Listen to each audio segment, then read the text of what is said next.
Hello everyone, আসসালামু আলাইকুম। সবাই কেমন আছেন? আশা করি সবাই ভালো আছেন। আলহামদুলিল্লাহ আমিও ভালো আছি। দিনটা হচ্ছে শুক্রবার। শুক্রবার হচ্ছে সপ্তাহের শ্রেষ্ঠতম দিন। সময়ের অভাবে ভিডিওটা আপলোড দিতে পারি নাই। যেহেতু সপ্তাহে ৭ দিনের থেকে ৬ দিনে আমার ডিউটি থাকে, তাই ঘরের প্রতিও যত্ন নেওয়া হয় না, নিজের প্রতিও যত্ন নেওয়া হয় না। নিজের প্রতি যত্ন আর বলতে তেমন কিছুই নেই না। তো এই ৬ দিন কোনো রকমে সকালে উঠে রেডি হয়ে চলে যায়, ঘর আউলা জাউলা থাকে এরকম। তো শুক্রবার আশায় থাকি কবে শুক্রবার আসবো, ওই দিনই ঘর গোছানো হয়। আমি চিন্তা করি কবে শুক্রবার আসবে একটু মন ভরে ঘুমাবো।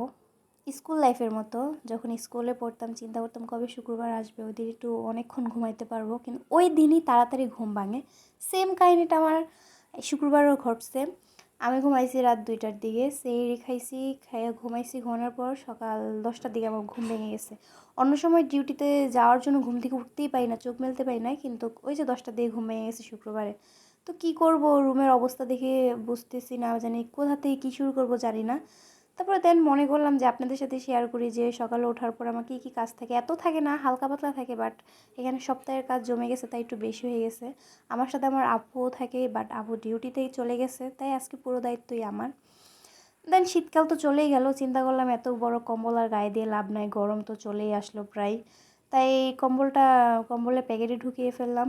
ঘরে কোথায় কাপড় চোপড় আছে ধোয়া ধোয়া এগুলো যেখানে যেখানে রাখার ওইখানে রাখতেছি।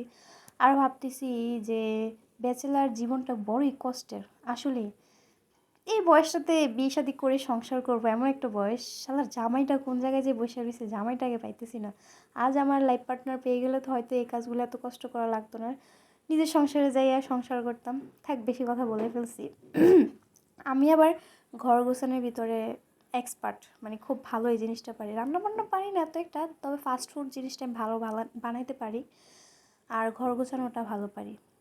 তো সপ্তাহে ছুটির দিন আমার কাজই হচ্ছে ঘর গোছানো। আপু ডিউটিতে থাকে, ওর ছুটি নাই, ওর কাজগুলো আমাকেই করতে হয়। মানে ছোট তো কিছু বলতেও পারি না বড় বোন, কি করছেন। তা আমি বিছনা গুছাইয়া কাপড় চোপড় সব কিছু গুছগাছ করে ঘর ঝাড়ু দিলাম। দেওয়ার পরে ঘরটা মুছলাম, যেহেতু আর ৬ দিন মোছা হবে না, হয়তো ঝাড়ু দেওয়া হবে, মোছাতে হবে না, তাই। তারপর যেখানে মিররে আমি ভিডিও করি, এখানে এটা ক্লিন করে নিলাম, যেহেতু আমারই এটা কাজ লাগে। অবশ্য আমার থেকে বেশি আমার আপুরই কাজ লাগে, সে একটু ঢং বেশি করে, বুঝছেন। আল্লাহ জানি ভিডিওটা দেখলে আমার কপালে কী আছে। তারপর চিন্তা করলাম ঘর গোছানো যেহেতু শেষ, তাহলে আজানও দিয়ে ফেলছে, আমি গোসল করে আসি। দেন পুরোটা ঘর আপনাদেরকে দেখি, একটু আয়নার সামনে ঢং করা শুরু করলাম। আপন আমিই ঢং করি বেশি।